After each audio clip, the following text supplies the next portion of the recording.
नीता नगरी is sponsored by खाता book. Business हुआ इजी। भगवान इनकी मन्नतें सुनते रहे, क्योंकि छेड़ा जी की मिनी मार्ट चलती रही। लॉकडाउन में जिंदगी चली, क्योंकि लोकल दुकानें चली। खाता बुक की ओर से इन सभी लोकल दुकानदारों को दिल से सलाम।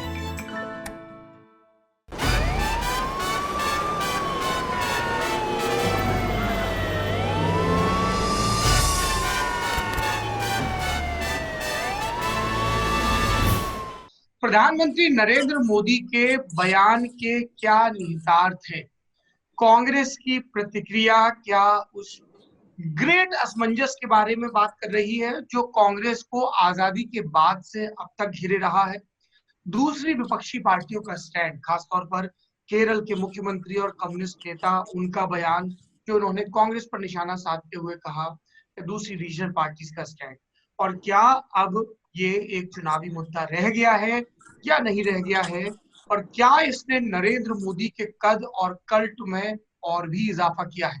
इन सब चीजों के बारे में बात करने के लिए हमारे साथ राजदीप जी तो हैं ही, और जुड़े हैं वरिष्ठ पत्रकार रामदत्त त्रिपाठी जी, जो रेडियो की दुनिया का एक जाना माना नाम है। और हमारे जैसे छौनों के लिए रामदत्त जी का परिचय ये है कि रामदत्त जी बीबीसी से जुड़े हुए थे, तो हम तो जब जर्नलिज्म के स्टूडेंट थे तब से पढ़ लिख देख और समझ रहे हैं। बहुत बहुत स्वागत है रामदत्त जी आपका। जी नमस्कार। आपने मेरे ख्याल से शुरुआत से ही ये जो राम जन्मभूमि से जुड़ा आंदोलन है वो कवर किया है। जी, मैं जब इन्होंने आंदोलन शुरू किया था 84 में, और मैं वहाँ 82 से जा रहा हूँ अयोध्या, क्योंकि अयोध्या में इस तरह की जो गतिविधि है 82 से ही शुरू हो गई थी।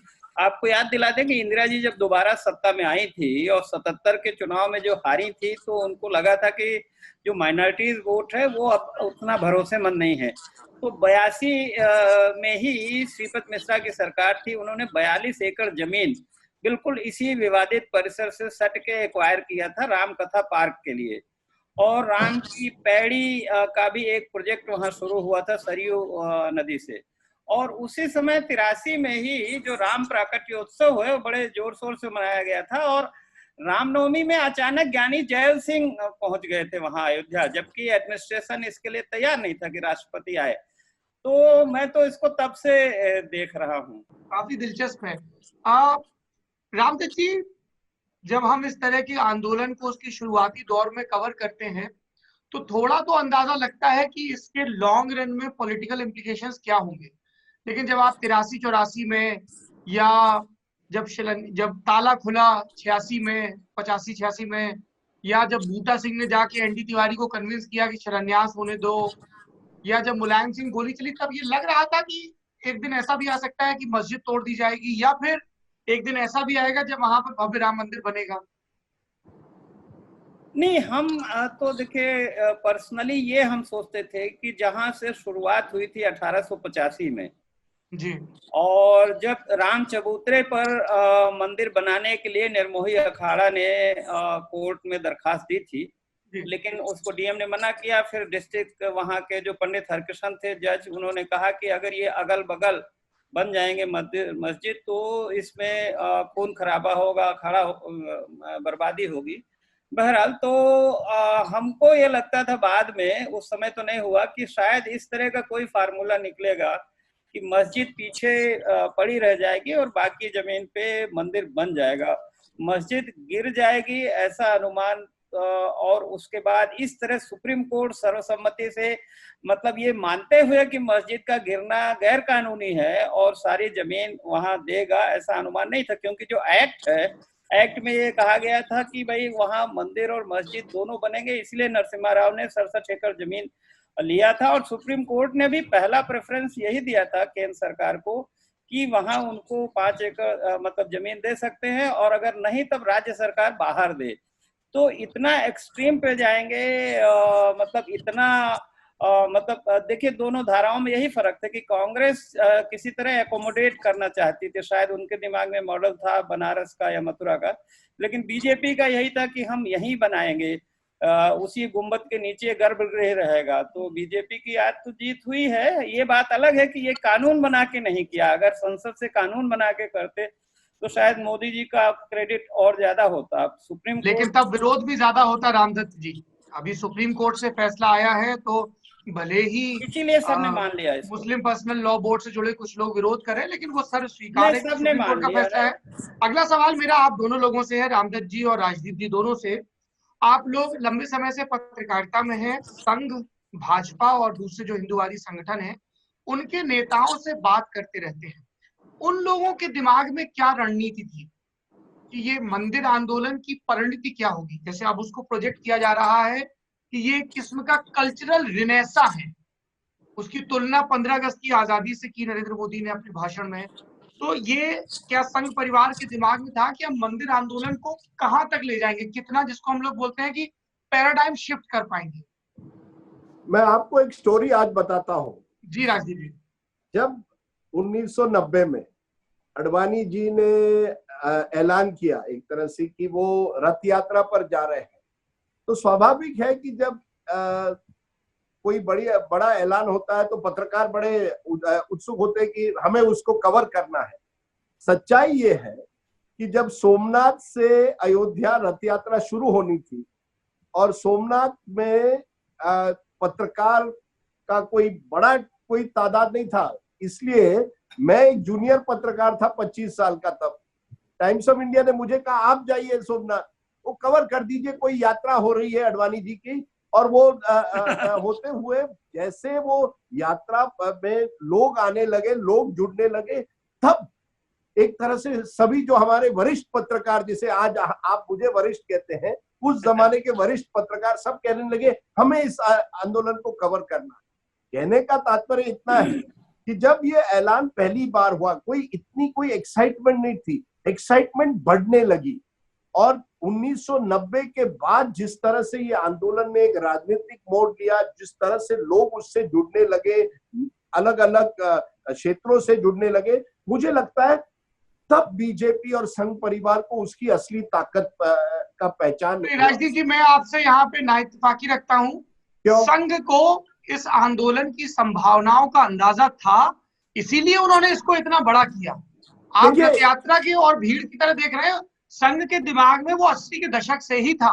नहीं, दिमाग में था कि हमें इसको पूरी तरह से आगे लेकर जाना है, लेकिन ये कितना बड़ा होगा, क्या इससे कांग्रेस को हम कमजोर कर पाएंगे, हम देश की पार्टी नंबर 1 बनेंगे? ये अगर उनका सपना भी था, मुझे नहीं लगता कि उनको लगा कि इतने जल्दी वो हकीकत में तब्दील हो जाएगा। कि हम आंदोलन 1980 के सेकेंड हाफ में शुरू कर रहे हैं और 1996 तक भाजपा की को पहला प्रधानमंत्री मिलता है। उसका जो राजनीतिक जो पावर था, जो ताकत उनको मिली, मुझे नहीं लगता उनको भी इतनी संभावनाएं इतनी जल्दी नजर आएगी। मुझे नहीं लगता ये उनके ध्यान में था। ये मेरा आकलन है। उसमें 3 फैक्टर मुझे मोटा माटी लगते हैं। एक तो राम मंदिर आंदोलन और जो मेजोरिटी की बात है, बहुसंख्यक के सेंटिमेंट की बात, वो था। दूसरा, बीजेपी लगातार सुशासन का नारा देती थी, राम रोटी और इंसाफ, ये बीजेपी का नारा हुआ करता था। और तीसरा, बीजेपी भी बिना कुछ बोले कमंडल के बाद की और जो मंडल के बाद की स्थिति थी उसको देखते हुए अपने स्तर पर सोशल इंजीनियरिंग कर रही थी और ओबीसी वर्ग के नेताओं को आगे लगा रही थी। तो it was amalgamation of 3 things. और जो कांग्रेस और जनता दल का बुरा राज रहा तो उसको भी उन्होंने, उस एंटी इनकम्बेंसी को भी भुनाया। नहीं, ये आपकी बात बिल्कुल सही है, लेकिन आप ये भी जानिए 1989 में जो चुनाव लड़ा गया उसमें बीजेपी प्रमुख पार्टी नहीं थी, उसमें वीपी सिंह प्रमुख नेता, विपक्ष के नेता थे और जनता दल उभर कर आई, भाजपा को समर्थन देना पड़ा। आप प्लीज जानिए, उस मुकाम से 1991 का चुनाव आता है जहां भाजपा नंबर 1 ऑपोजिशन पार्टी बनती है और 96 होते होते देश की नंबर 1 पार्टी बन जाती है। तो 7 साल में 89 to 96 में जो ट्रांजिशन होता है वो इतनी ड्रामेटिक तरह से होगा, मुझे नहीं लगता उस समय संघ को इसका अंदाजा था। हालांकि आपकी बात सही है कि ये उनका सपना जरूर था। रामगढ़ जी। सौरभ जी, पहली बात तो ये कि आपको मैं बताऊं, चूंकि यहाँ मैं जाता रहता था बीजेपी ऑफिस पे लोगों से, नेताओं से, और मुझे देखिए ये शुरू से इनका पॉलिटिकल प्रोजेक्ट था। पहली बात तो ये मानिए, ये अपने आप में राम मंदिर इटसेल्फ कोई संघ परिवार के लिए इशू नहीं है। वो राम मंदिर भी उसमें शामिल था, कश्मीर से जो का मुद्दा भी उसमें शामिल था, और ये जो साइकोलॉजी बनी थी और तथाकथित जो कि मुस्लिम तुष्टीकरण कर रही हैं बाकी सब पार्टियां, कांग्रेस और बाकी, तो ये सारा मिला के उनका एक जो हिंदू राष्ट्र का सपना था, उसमें देखिए पहले उन्होंने क्या किया कि सीधे यहाँ नहीं आए, पहले उन्होंने मूड टेस्ट किया, और पहला जो सम्मेलन हुआ उसमें मुजफ्फरनगर में हुआ, हिंदू जागरण मंच के नाम से किया। और बात यह है कि उसमें गुलजारी नंदा को भी बुलाया गया, उसमें कांग्रेस के एक मंत्री थे, पूर्व मंत्री दाऊदयाल खन्ना को भी बुलाया गया, और उसके जो अध्यक्ष थे वो महंत अवैधनाथ थे, तब हिंदू महासभा में थे। देखिए डायरेक्ट ये लोग नहीं आए पिक्चर में। जब देख लिया कि ये बढ़िया है, तब फिर कानपुर में बैठक में इन्होंने तय किया कि क्योंकि वजह क्या थी, उसका मूल जो इनका प्रश्न था हमेशा जो थिंक टैंक के सामने, कि यूपी जिसमें अयोध्या, काशी, मथुरा भी है और जिसमें चारों धाम भी हैं, बद्रीनाथ, केदारनाथ, तो उनके लिए एक पजल ये था कि यूपी में हमको क्यों नहीं पॉलिटिकल सपोर्ट मिलता।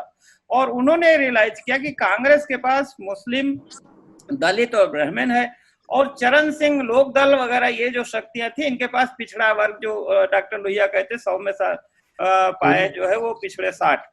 तो इनका जो ये प्रोजेक्ट था ये था, क्योंकि मीनाक्षीपुरम में इन्होंने बहुत कोशिश की, जो धर्म परिवर्तन के मुद्दे पे सेंटिमेंट नहीं हुआ, तो इनको लगा कि इस मुद्दे पर यूपी और बिहार दोनों में पब्लिक सेंटिमेंट जुड़ जाएगा। इसीलिए आप देखिए कि मिथिला से वो रथ यात्रा और राम जानकी रथ यात्रा, जिसमें उसको ये दिखाया कि कैद में है मुक्ति, जो राम जन्मभूमि मुक्ति यज्ञ, और उसको जब लेके आए हैं पहली बार 8 अक्टूबर 84 को, और उसको जितना विराट समर्थन मिला, मैं था वहां अयोध्या में सरयू तट पर, और उसके बाद जो अयोध्या से यात्रा चली है, लखनऊ तक आई है, तो मुझे ध्यान है मैं अमृत प्रभात के लिए कवर कर रहा था, तो मैंने शायद उसकी हेडिंग लगी थी मेरी खबर की कि सरयू से उठी लहरें गोमती छूने चली। तो वो एक उसमें एक बहुत ही अपार इनको जन समर्थन मिला। मुझे लगता है तब इनका हौसला बहुत बढ़ा। लेकिन उसमें भी ध्यान देने की बात है कि वो जो पहला ज्ञापन था उसमें इन्होंने ये कहा था कि ये जो जमीन है,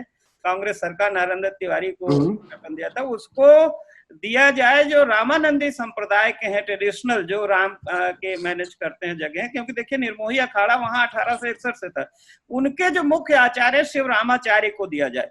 तो देखिए इन्होंने पहले आगे धर्माचार्यों को रखा, रामचंद्र परमहंस को रखा, राम जन्मभूमि न्यास बनाई, मार्गदर्शक मंडल एक होता था, याद कीजिए राजीव, वो सारे काम तय करता था, धर्म संसद होती थी, धर्म संसद हुआ करता है। हाँ, तो ये जैसे आप चंद्रयान वगैरह भेजते हैं ना, तो वो धीरे धीरे करके वो पीछे छूटते जाते हैं, कुछ पीछे छूटते जाते हैं और आगे बढ़ता जाता है।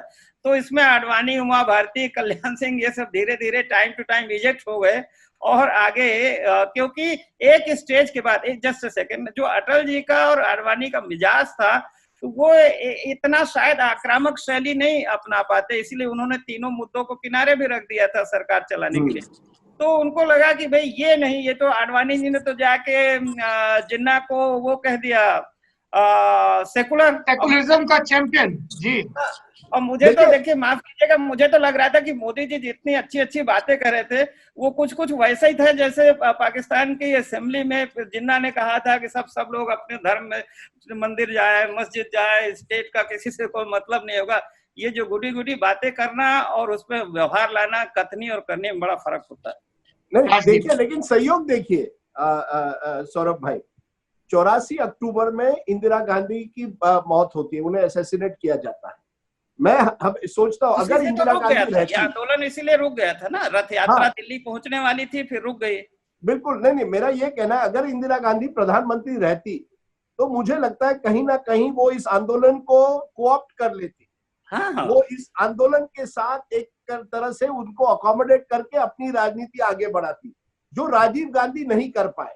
एक बार राजीव गांधी आए, उनमें वो मुझे नहीं लगता इंदिरा गांधी की मैं चतुराई कहूं या उनका जो उनकी जो पॉलिटिकल समझ थी, मैच्योरिटी देखिए जो अनुभव से आती है, इस तरह के लोग आ गए। यानी 86 तक एक बार शाह बानो केस आता है, लगातार पहले आप माइनॉरिटी अपीसमेंट करते हैं, उसके बाद आप देखते हैं कि स्थिति बदल रही है तो फिर आप ताला खोल लेते हैं, शिलान्यास करते हैं। वो जो second half of the 80s था, वो एक ऐसा समय था कि कांग्रेस में भी एक उथल पुथल हो रही थी। हालांकि 400 एमपीज थे, लेकिन इसके बावजूद मुझे लगता है विचारधारा के हिसाब से कांग्रेस लगातार कमजोर होती जा रही थी। 85 और 88 के बीच कांग्रेस एक भी चुनाव नहीं जीतती। असम से लेके आप देखिए लगातार कांग्रेस कमजोर होती जाती है और मानेंगे वैक्यूम तैयार हो गई थी। उस समय पॉलिटिकली मेच्योर लीडर के बजाय अरुण नेहरू, राजीव गांधी इमेच्योर लोग आ गए जो मैनेजर की तरह काम करते थे कि भाई ये कर दो, ये कर दो। अब बजाय एक अपनी आइडियोलॉजी पे स्थिर रह के काम करना या उनके पकड़ नब जो जनता के साथ नहीं थी ना। तो मेरा ये कहना है कि एक तरह से सहयोग कहिए कि 85 के बाद जिस तरह से राजनीति बदलती है, उस बदलती हुई राजनीति में मुझे लगता है कहीं ना कहीं आरएसएस संघ परिवार को मौका मिल गया और उन्होंने उस मौके का पूरा फायदा उठाया। मैं एक उदाहरण देता हूं आपको, रामदत्त जी और सौरभ जी। एक बार मैंने अडवाणी जी का इंटरव्यू किया था और मैंने वर्ड यूज किया मिलिटेंट। उन्होंने तुरंत वो बड़े गुस्से में आ गए। मैं मिलिटेंट बिल्कुल नहीं हूं, मैंने कभी भी मिलिटेंसी। और फिर उनकी वाइफ कमला जी उनके बगल में बैठी थी। क्यों कमला, मुझ में कोई मिलिटेंसी है? देखिए, कभी कभी परिस्थिति आपको मिलिटेंट बना देती है एक तरह से, या उसकी छवि बन जाती है एक तरह से। आपने जैसे मैंने कहा 1990 में जब वो यात्रा शुरू हुई सोमनाथ से, ऐसा नहीं लगा कि वो एक दिन बीजेपी को दिल्ली के दरवाजे तक पहुंचा देगी। उस समय एक जब मैं मोदी जी उस आंदोलन को, मोदी जी उस फर्स्ट लेग यात्रा को एक तरह से संभाल रहे थे। मैंने उस दिन भी कहा wheel has come full circle, क्योंकि तब भी मोदी जी को मुझे नहीं लगता उनको खुद लगा कि ये आंदोलन इतना बड़ा होगा और मैं खुद उस आंदोलन से इतना बड़ा हो पाऊंगा। ये संयोग है कि उस समय कांग्रेस लगातार कमजोर होती जा रही थी। यूपी बिहार में मंडल कमंडल की राजनीति आ रही थी, उसमें वीपी सिंह ने अपना कार्ड खेल लिया, उसका रिएक्शन आ गया। ये सब चीजों की वजह से मुझे लगता है एक ऐसी परिस्थिति आ गई जहां एक पॉलिटिकल वैक्यूम बन गया और उस वैक्यूम को भरना ही था और उस वैक्यूम को भाजपा ने बड़ी अच्छी तरह से भर दिया। और एक चीज और भी यहाँ पे गौर करने की है राजदीप जी की 2014 में जब नरेंद्र मोदी देश के सामने जनादेश मांगने, एक मिनट सर, नरेंद्र मोदी जब देश के सामने जनादेश मांगने आते हैं तब वो डेवलपमेंट, विकास की बात करते हैं, गुजरात मॉडल की बात करते हैं। बिल्कुल जो कोर प्रॉमिसेस थी उनका वो जिक्र नहीं करते हैं। 2017 में यूपी में योगी आदित्यनाथ की सरकार आने के बाद ये होता है कि दीपावली बहुत अच्छे से भव्य स्तर पर मनाई जाए, इतने लाख दिए जले और वापस से वो जो उनको लगता है कि कल्चरल रेनेसा हम शुरू कर सकते हैं। और 2019 के मैंडेट के बाद जब फैसला आता है तो वो एक फुल सर्कल कंप्लीट होता है और एकदम से अपने कोर प्रॉमिसेस पर बीजेपी सक्रिय सौरभ भाई, अडवाणी जी प्रधानमंत्री के कैंडिडेट होते हैं बीजेपी के 2009 में, पोस्ट वाजपेयी इरा। कितने वोट आते हैं बीजेपी को? कुल मिलाकर करीब 9 करोड़ वोट। नरेंद्र मोदी जी प्रधानमंत्री कैंडिडेट बनते हैं और 2019 तक कितने वोट आते हैं बीजेपी को? करीब 22 करोड़। 9 करोड़ से 22 करोड़, ये क्या मंदिर की वजह से नहीं आया? मंदिर के एजुटेशन की वजह से। अगर आप कहे कि जब आप कहते हैं कि आपकी बात सही है, मंदिर की वजह से बीजेपी मेजॉरिटी पार्टी नहीं बनी इस देश की। मंदिर की वजह से वो 90 के दशक में उन्होंने कांग्रेस को टक्कर देके देश की नंबर 1 पार्टी एक तरह से बन गई, लेकिन मेजॉरिटी पार्टी कभी नहीं बन पाई। वो 2009, 2014 और 2019 में बनता है, क्योंकि तब तक मुझे लगता है लोगों को एक तरह से जो यूपीए 2 जिनकी कमजोरियां थी उनका फायदा उठा के मोदी जी डेवलपमेंट प्लस मंदिर, ये मोदित्व है। नहीं राजदीप जी, ये जब आप बार बार मंदिर लेके आते हैं 9 करोड़ से 22 करोड़ कैसे बन गई? मंदिर की वजह से? बिल्कुल नहीं।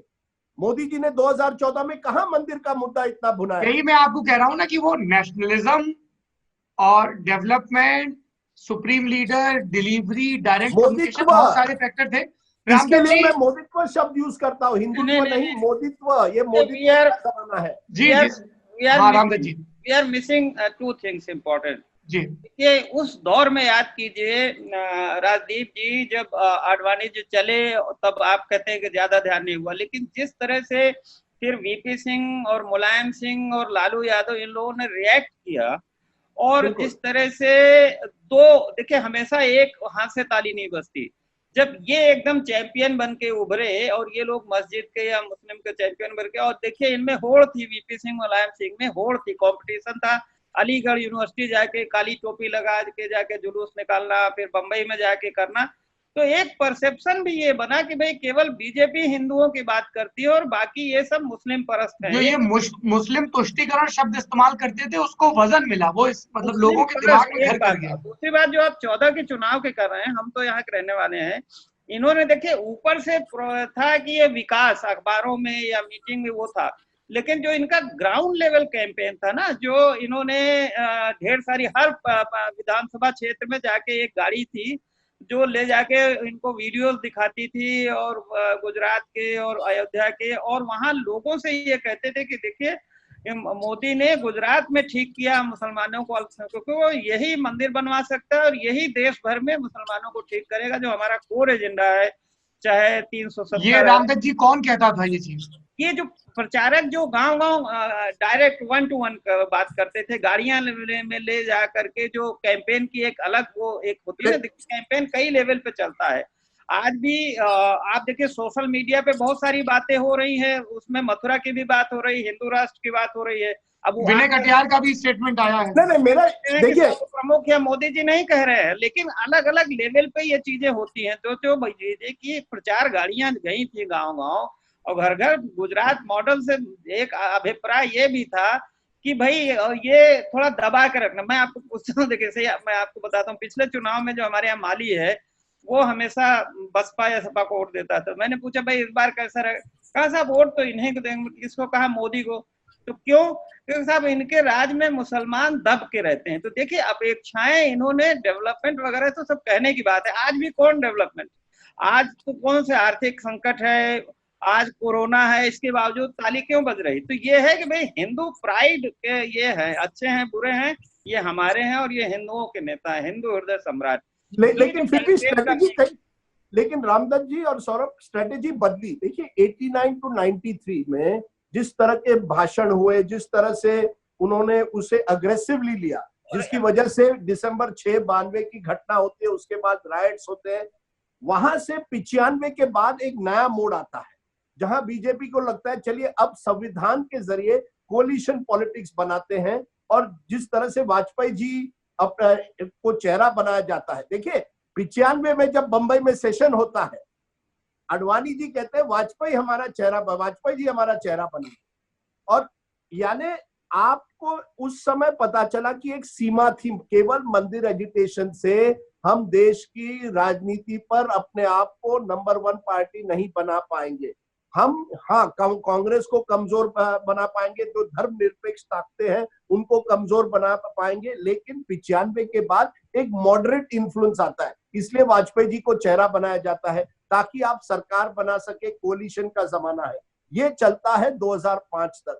2009 तक आप मौका देते हैं इस मॉडरेट इमेज के लिए, लेकिन आडवाणी जी के हार के बाद, 2009 के हार के बाद, जब आप ये तय करते हैं कि मोदी जी हमारा चेहरा बनेंगे, मुझे लगता है तब आपने एक तरह से तय किया कि अब हम हिंदुत्व प्लस डेवलपमेंट नहीं, मैं राजदीप जी, आप पूरा 2013-14 का कैंपेन देखिए, नरेंद्र मोदी का, ही कीप्स टॉकिंग अबाउट पूरा उनके प्लान क्या थे। वो एक सटल पुरानी टोन नहीं हो, जिसको हम बोलते हैं लेटेंट टोन नहीं हो, वो सकता है। Everybody was craving for a new India, जो जिसकी जीडीपी डेवलपमेंट अच्छा हो, जो इनर्शिया आ गया वो दूर हो। सर मेरा ये आपसे ये पूछना है, एक हाँ, अगर यूपीए 2 इतनी कमजोर नहीं होती तो क्या मोदी जी की ये इमेज इस तरह से बनती? जो एंटी करप्शन अन्ना हजारे का एजिटेशन हुआ, जिस तरह से यूपीए कमजोर हुई, जिस तरह से राजीव गांधी की सरकार बोफोर्स के बाद 89 में कमजोर हुई, उसी तरह में 2014 में मनमोहन सिंह सोनिया गांधी की सरकार कमजोर हुई। वहां धर्मनिरपेक्ष ताकतों के साथ जो कॉम्प्रोमाइज किया, वहां आपको एंट्री मिली बीजेपी आरएसएस को। इस बार आपको एंट्री मिली अन्ना हजारे के एजिटेशन के बाद। मोदी जी ने भले ही मंदिर, मैंने खुद कहा कि मोदी जी ने मंदिर एजिटेशन पर अपना 2014 चुनाव नहीं लड़ा, लेकिन उनकी छवि बन गई थी 2002 गुजरात के बाद एक हिंदू हृदय सम्राट की। मोदी जी की छवि कोई डेवलपमेंट विकास पुरुष की नहीं थी। राजदीप जी हिंदू हृदय सम्राट की छवि खुद नरेंद्र मोदी 2007 से बदलना शुरू कर चुके थे। अरे दोनों ही used to be called CEO's first choice, business leaders की फर्स्ट चॉइस। आप देखिए बहुत कॉन्शियस डिसीजन था। फिर वो सर मेरा आपसे कहना है कि दोनों साथ चले, हिंदुत्व और डेवलपमेंट, जो ना अडवाणी जी कर पाए ना वाजपेयी जी कर पाए, वो मोदी जी कर पाए। और दूसरी चीज जो आप कह रहे हैं कि यूपीए 2 इतना असफल रहा, देखिए राजनीति में दूसरे की असफलता आपके लिए एक संभावना होती है, सफलता नहीं। ये आपके ऊपर है कि आप उसको कैसे कैश कराते हो। जनता पार्टी अलग अलग कुनबे जुड़े, लेकिन वो 350 पार नहीं कर पाए, 353 के अल्ले पल्ले रहे, अगर मुझे ठीक याद है। जनता दल 200 पार नहीं कर पाया। अटल बिहारी वाजपेयी 96 में कांग्रेस के 5 साल के शासन के बाद नहीं पार कर पाए। 2014 में बीजेपी ने उस अपॉर्चुनिटी को कैपिटलाइज किया। अभी क्या हो रहा है, क्योंकि हम लोग मंदिर के कंटेक्स्ट में बात कर रहे हैं, तो सारी चीजें समराइज करके हम उसी से जोड़ दे रहे हैं। मुझे लगता है कि वो मैंडेट और कैंपेन का बहुत ही वन साइडेड व्यू है। मेरा ये मिस कर रहे हैं राजदीप जी प्लीज। मुझे लगता है कि देखिए इस सब के बावजूद डेवलपमेंट की बात की, एस्पिरेशन जगाई, वो ठीक है, मंदिर और हिंदुत्व था वो अपनी जगह है, लेकिन माइक्रो लेवल पे जितना सोशल कोलिशन, देखिए जिसके लिए ये था आंदोलन, सोशल कोलिशन। आप बताइए गोरखपुर तक में जहां योगी जी आते हैं चुनाव जीतने के लिए, निषाद को अपनी पार्टी में ले आए तब चुनाव जीते। अपना दल को बनारस में मोदी जी बहुत बड़े बनारस में अपना दल को, जो छोटा 2 जिलों में है वो अपना दल, कुर्मी चूंकि उनके साथ हैं, सोनेलाल पटेल की पार्टी उनकी बेटी है, ले आए। उधर राजभर को ले आए। देखिए अभी भी पासवान को साथ लिए हुए हैं, नीतीश को साथ लिए हुए। तो बीजेपी ने जो सोशल कोलिशन बनाया है उस पर ध्यान दीजिए कि एंटी मुस्लिम जो पोलराइजेशन में छोटी छोटी पार्टियों को, यहाँ तक कि दलित को, इस समय मायावती क्यों परेशान है, इसलिए कि पूरा जो है उनका वोट खिसक रहा है। इस समय अखिलेश यादव भी परेशान है क्योंकि यादवों का भी उन्होंने काफी, तो ये राम मंदिर के सहारे इन्होंने छोटे छोटे जो पॉलिटिकल ग्रुप्स थे, जातियों का कोलिशन। रामदत्त जी मेरा इतना ही कहना है, ये कोशिश नहीं, मेरा इतना ही कहना है रामदत्त जी, ये कोशिश लगातार 1990 से हुई, जब लोध समाज एक तरह से मंदिर एजुटेशन से जुड़ गया, कल्याण सिंह जैसे नेता उमा भारती, लेकिन उनको राजनीतिक सफलता 2000 कहां उत्तर प्रदेश में मिली। 2007 में मायावती को पूर्ण बहुमत मिलता है, 2012 में मुलायम सिंह जी को मिलता है। आप देखिए ना अखिलेश को, देखिए धीरे धीरे मंडल की ताकतें कमजोर होती गई, कांग्रेस तो कमजोर होता ही जा रहा था, वैक्यूम था।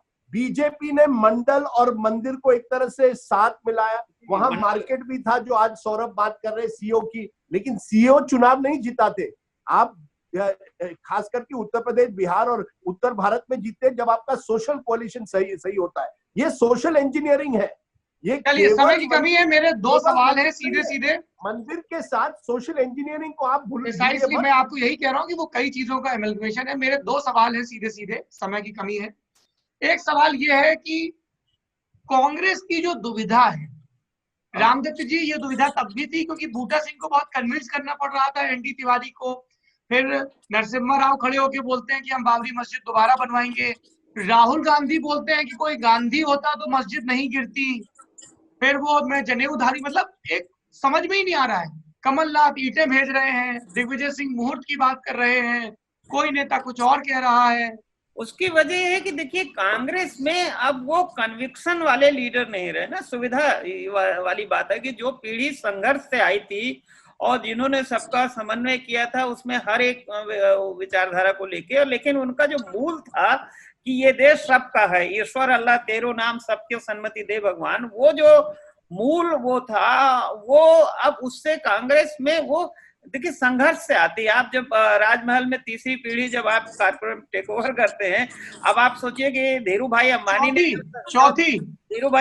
ने जो संघर्ष किया और कैसे कैसे एक एक जगह जाके राजदीप जी उन्होंने सब जुटाया होगा, तो उनको पता है किसका क्या महत्व है और कैसे चीजें जुटाई जाती है। अब ये लोग, इनको विरासत में मिल गई इतनी बड़ी पार्टी, ये समझते नहीं कि किन वैल्यूज से पब्लिक जुड़ी थी साथ में। कोई गांधी जी की या नेहरू की कोई चमड़ी तो लाठी खाई थी, नेहरू ने भी लाठी खाई थी, पंत जी ने भी, और आनंद मोहन जैसा त्याग करके छोड़ा था, उन लोगों का त्याग का था। इनके पास आइडियोलॉजिकल क्राइसिस है। अगर आइडियोलॉजिकल क्लियरेंस होती, क्लियर होते आइडियोलॉजी में, तो ये नहीं होता कि आज ये और आज वो। ये वैचारिक जो है। रामदत्त जी, आप बार बार आइडियोलॉजी की बात कर रहे हैं। आइडियोलॉजी के अलावा एक चीज होती है ground reality, to understand the mood of the public. मतलब ये टू वे प्रोसेस है, आप लगातार उस मूड को मोल्ड भी करते हो और जो पब्लिक का मूड आ रहा है उसके हिसाब से अपनी पॉलिसीज भी फॉर्मुलेट करते हो। You claim to represent those people. जो वर्किंग है सोनिया गांधी और प्रियंका या राहुल के, उसमें आम वर्कर के जो स्टेट पार्टी चीफ भी नहीं बात कर पाता। आम लोगों के बीच रहते कहाँ ये? आप कुछ कहना चाह रहे थे? नहीं, मैं ये कह रहा हूँ कि देखिए ये आइडियोलॉजिकल कंफ्यूजन जो है, ये विचारधाराहीन, या मैं कहूंगा विचारधारा की कंफ्यूजन है, ये कांग्रेस में सालों से रही है। आप अगर देखिए, जो तिलकाइट्स जिसे कहा जाता था, कांग्रेस को 20th सेंचुरी के शुरुआत में तिलकाइट्स वर्सेस गांधीयंस, ये एक जो कॉन्फ्लिक्ट था कि आप हिंदुत्व के कितने करीब है। आज की तारीख में लाला लाजपत राय, मदन मोहन मालवीय, एक जमाने में ये सब कांग्रेस में थे, क्योंकि कांग्रेस एक बड़ा समुंदर था, एक गंगा की तरह था जहां कई विचारधारा के लोग आते थे। अब क्या हुआ, जब आपकी राजनीति चली गई तब आप सबको अकोमोडेट नहीं कर पाए। इंदिरा गांधी के जमाने में इंदिरा गांधी जानती थी कि आरएसएस के साथ किस तरह से उनको डील करना है, उनकी भी डीलिंग्स हुआ करती थी। वो कभी एंटी हिंदू परसेप्शन नहीं था। गांधीयन वर्सेस तिलकाइट्स भले ही अंदरूनी लड़ाई हो, गांधी को कोई एंटी हिंदू तो नहीं कह सकता था। मुझे लगता है 90 के दशक के बाद, और नरसिम्हा राव ने इसीलिए अकोमोडेट करने की कोशिश एक तरह से की, लेकिन एक बार सोनिया गांधी आई, मुझे लगता है ये परसेप्शन कांग्रेस की बढ़ती गई कि कांग्रेस जो है वो एक एंटी हिंदू पार्टी है, क्योंकि सोनिया गांधी के राज में वो अकोमोडेशन नहीं बन पाए इस मुद्दे को लेकर कि हम धर्मनिरपेक्ष ताकतों के साथ किस तरह का समझौता करना है, नहीं करना है। ये जो सांप्रदायिक ताकतें हैं उनको कितना दूर रखता है। Sonia was very clear in a way कि उन्होंने कहा कि I want her definition I think of secularism is very different. उसमें कहीं ना कहीं, एंड ऑल्सो हमें ये बात अच्छी ना लगे, लेकिन जो बीजेपी का कैंपेन था फॉरेन ओरिजिन्स की है, बाहर की महिला है, वहां मुझे लगता है जो एंटी हिंदू एक छवि बन गई कांग्रेस की, बिल्कुल 98 के बाद खास करके।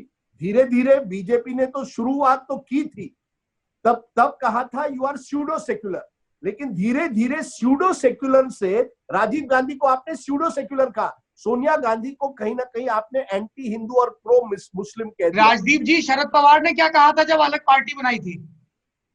नहीं, उन्होंने फॉरेन ओरिजिन्स का मुद्दा उठाया ना, लेकिन इसका फायदा मुझे लगता है कहीं ना कहीं बीजेपी को हुआ कि वो कांग्रेस को एक एंटी हिंदू पार्टी बना दी। जब मनमोहन सिंह कहते हैं Muslims have the first right to resources, उसका तुरंत फायदा बीजेपी ने उठाया और कहा कि ये जो पार्टी है ये एंटी हिंदू पार्टी है। और आज भी मुझे लगता है कांग्रेस को कहीं ना कहीं उसका एक स्टैंप लग गया है, और इसी वजह से आज प्रियंका गांधी, राहुल गांधी, कमलनाथ, दिग्विजय सिंह बोलना चाहते हैं कि नहीं हम भी हिंदू है, हम भी, बट वो आसान नहीं है। पेटेंट बीजेपी के पास आ गया है, अब उस पेटेंट को आप कैसे रिप्लेस करोगे? जी रामदत्त जी, इसके साथ एक बहुत जरूरी बात मैं रखना चाहता हूँ कि देखिए, एक राजदीप जी, पहले ये होता था कि भाई लीडरशिप बुर्जुआ से आएगा और वो वेलफेयर करेगा दलित का, गरीब का, कमजोर का। अब देखिए ये जो नई राजनीति आई है मंडल के बाद से, और बीएसपी की जो राजनीति आई, तो दे वांट लीडर, काशीराम भी कहते थे। और जब राजनाथ सिंह ने यहाँ लागू किया ये डिवीजन किया आरक्षण में, तो मैं गया था, तो मैंने बात की वहाँ जो मोची है, गडरिया है या इस तरह के, उनका कहना था कि साहब देखिए, जब तक लीडर हमारा नहीं होगा, डीएम और सीएम, तब तक हमारी बिरादरी का, तब तक हमको कोई फायदा नहीं मिलेगा। देखिए कांग्रेस क्या है, लीडरशिप अभी भी अपर कास्ट, ब्राह्मण, ठाकुर ये रखे हुए हैं। इनको लीडरशिप के बैकवर्ड्स को, दलित को जब तक नहीं देंगे तो इनके साथ लोग क्यों आए? आखिर सारे हिंदुत्व के बावजूद मोदी सारी पॉपुलैरिटी के बावजूद इस बात को एम्फसाइज करते हैं कि मैं पिछड़े तबके से हूँ, मैं पिछड़े। तो वही तो मंडल और मंदिर आ गया साथ में। तो जी, तो उन्होंने मंडल और मंदिर आ जाता है। चलिए, मुझे आज भी लीडरशिप नहीं देना चाहिए। लीडरशिप। चलिए, मेरा आखिरी सवाल सुन लीजिए आप दोनों लोग। मेरा आखिरी सवाल ये है कि ये brand Narendra Modi and Narendra Modi style of politics, उसमें अब ये जो राम जन्मभूमि पर भव्य मंदिर बन रहा है, वो क्या जोड़ेगा घटाएगा उनके पोल प्लान के तौर पर, उनकी पर्सनैलिटी के तौर पर, उनके लिए स्ट्रेटजी के तौर पर? पहले रामदत्त जी, फिर राजदीप जी, समय कभी है, संक्षिप्त टिप्पणी। नहीं, देखिए, इसमें कोई दो राय नहीं कि इस समय मोदी जी की भक्ति चरम पे है। चाइना का चाहे जो वो हमारे अंदर घुस जाए, कोरोना का कुछ भी हो जाए, बेरोजगारी हो जाए, उनकी पर्सनालिटी, व्यक्तित्व तो है। लेकिन एक चीज मैं बताऊं, लॉन्ग रन में भारत जैसे देश में आप सत्ता का इतना सेंट्रलाइज करके पार्टी और सरकार को चल नहीं सकते, उससे बहुत अच्छे नतीजे नहीं आते हैं। और खास करके जब आपके पास इतनी ऊर्जा है, इतनी ताकत है, तो गाड़ी में ब्रेक अच्छी होनी चाहिए। और इस समय उनके ऊपर ना पार्टी का कोई सिस्टम है, ना सरकार में कोई सिस्टम है, ना अदालत है, सारी संस्थाएं, ना चुनाव आयोग, सीएजी। तो ये बड़ा मतलब अब रामदत्त जी काफी गंभीर किस्म के इल्जाम लगा रहे हैं। जहां तक अंकुश की बात है, संघ ऐसा नहीं मानता है। संघ कहता है आपका कोई स्वयंसेवक अच्छा करे। राजदीप जी ने अपनी किताब में भी लिखा है, हमारा कोई स्वयंसेवक भाई कोई नहीं है। मैंने मेरे किताब कोर्ट का, चुनाव आयोग, आप सत्ता के केंद्रीकरण की जो बात कर रहे हैं वो दुरुस्त है। और ये केंद्रीकरण हमने पहले इंदिरा के समय में, नेहरू के समय में देखा है, उसके प्लस माइनस क्या होते हैं। पर उनके साथ साथ आप संस्थाओं को कितना मजबूत करते हैं, ये एक महत्वपूर्ण चीज है। जी राजदीप जी, क्लोजिंग रिमार्क। हाँ, छोटी स्टोरी। 2000 मेरे किताब में लिखा है, 2012 में कुछ बीजेपी के नेता सरसंघ चालक के पास जाते हैं, मोहन राव भागवत के पास जाते हैं और कहते हैं देखिए मोदी जी को आप पार्लियामेंट्री बोर्ड में भी नहीं रख रहे, क्या हो रहा है? उन्होंने कहा देखिए मोदी जी अच्छे हैं, लेकिन एक ही है कि अगर मैं उनको प्रधानमंत्री का दावेदार बनाऊं या जो भी बनाऊं, कल वो सरसंघ चालक भी बनना चाहेंगे। अब यही हुआ है। आपने देखा मंदिर के उस कार्यक्रम में सबकी निगाह मोदी जी पर थी। मोहन राव भागवत सपोर्टिंग कास्ट की तरह थे। एक तरह से मोदी जी न केवल देश के प्रधानमंत्री हैं, न केवल भाजपा के नंबर 1 नेता हैं, वो अब संघ परिवार के सुप्रीम लीडर है। ये मोदी जी का एक, this is age, last week मैंने कहा था Hindu age, this is Modi age. और इसी राजदीप जी, संघ आरएसएस ऐसे ऑपरेट नहीं करता है। People come, people go, organisation stays. Atal Bihari Vajpayee आए, अटल बिहारी वाजपेयी गए, संघ अपनी भूमिका में अभी भी रहा। सर, ये हो सकता है, आपकी बात जो है वो सही, ऐसा नहीं है। 2002 में देखिए, 2002 में शिलादान का कार्यक्रम किया था अशोक सिंघल ने, और वाजपेयी आडवाणी की सरकार थी, लाठियों से कार सेवकों को मारा गया था। और उसके बाद कितने बिटर हो गए थे उस समय सिंघल जी।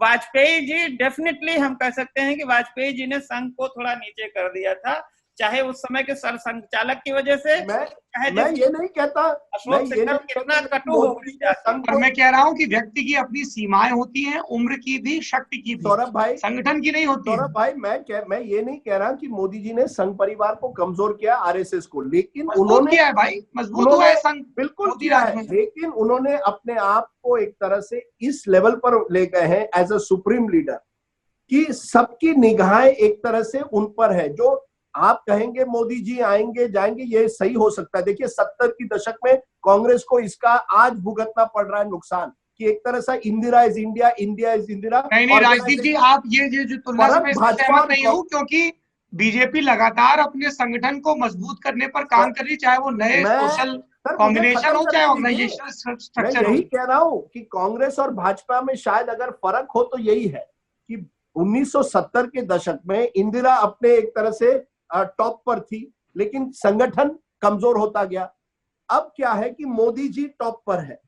चैलेंज है कि आप संगठन को भी उसी तरह से मजबूत रखें, क्योंकि कल अगर मोदी जी ना रहे और अगर फिर आपको उसी तरह से नंबर 1 देश की पार्टी बनना है, तो क्या आप उतनी आसानी से बन पाएंगे? ये बीजेपी के सामने चैलेंज है। I'm sure BJP stalwarts know this, that they need to work on their bench strength. Ramdatt जी, समय नहीं मेरे पास, जल्दी फटाफट। Only 30 second. मैं ये कह रहा हूँ कि जो मोदी जी इस समय केवल आरएसएस का तो एक लिमिटेड है ना, मोदी जी को जो नॉन आरएसएस हिंदूज बहुत हैं जो आरएसएस के आइडल है, उनका भी वेरी राइट। तो मोदी जी मच और वोट है उसको, जो आपने भी कहा 8 से 22 करोड़। बिल्कुल समय नहीं है, अब हमें अगले मुद्दे की तरफ जाना है। अगले केवल 30 सेकंड देखिए, पर्सनालिटी कल्ट है। आपको 9 करोड़ से 22 करोड़ जो पार्टी जाती है वो केवल संगठन पर नहीं गई है, प्लीज अंडरस्टैंड। एक पर्सनालिटी कल्ट बना है, लोग मोदी जी से जुड़े हुए हैं, उसमें से कितने लोग मंदिर से जुड़ेंगे या हिंदुत्व की राजनीति से जुड़ेंगे, इस पर सवाल है। मैं आपसे यही कह रहा हूं कि आज की तारीख में उस मंदिर समारोह में, भूमि पूजन में सबकी निगाहें जिस तरह से मोदी जी पर थी, ये एक पर्सनालिटी कल्ट का जमाना है। अगर मोदी जी की जगह आरएसएस मुखिया पे होती तो आप बोलते कि बताइए, एक ये देश का फंक्शन है, इसमें संगठन का मुखिया क्या कर रहा है। Modi is Hindutva and Hindutva is Modi. जिस तरह से एक जमाने में कहा गया India is Indira and Indira is India, Modi is Hindutva and Hindutva is Modi.